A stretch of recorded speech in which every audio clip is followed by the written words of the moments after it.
আসসালামু আলাইকুম বন্ধুরা, আজকে আমি আপনাদেরকে জানিয়ে দেব ভারতীয় ব্যাংক শিক্ষানবিশ আইন 1961 এর অধীনে 1500 অ্যাপ্রেন্টাইজ পদে নিয়োগের জন্য একটি নিয়োগ বিজ্ঞপ্তি প্রকাশ করেছে Indian bank. Indian bank apprentice recruitment. পদের নাম অ্যাপ্রেন্টাইজ, পদ সংখ্যা 1500 পদ। Category wise vacancy.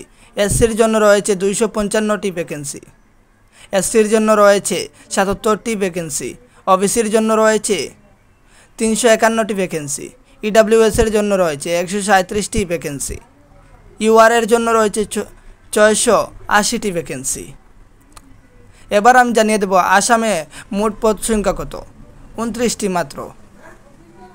ভারতীয় ব্যাংক অ্যাপ্রেন্টাইজ রিক্রুটমেন্ট। যোগ্যতার মানদণ্ড। বয়সসীমা কাট অফ তারিখ অনুযায়ী সর্বনিম্ন 20 বছর এবং সর্বোচ্চ 28 বছর হতে হবে। Age relaxation. বিভাগ অনুযায়ী বয়স শিথিলকরণ নিচে উল্লেখিত হয়েছে।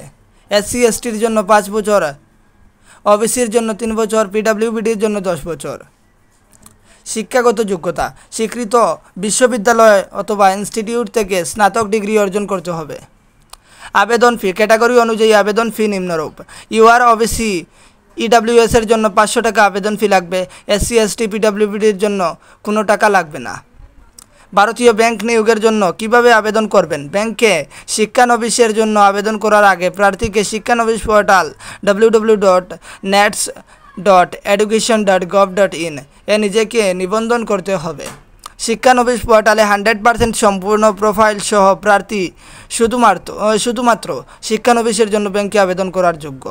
আগ্রহী এবং যোগ্য প্রার্থীরা অফিসিয়াল ইন্ডিয়ান ব্যাংক রিক্রুটমেন্ট পোর্টালে গিয়ে অনলাইন মোডের মাধ্যমে এই শূন্য পদগুলির জন্য অনলাইনে আবেদন করতে পারবেন। আর ভিডিওটি আপনার যদি উপকারে এসে থাকে অবশ্যই like, share, comments and subscribe করতে ভুলবেন না। Thanks for watching.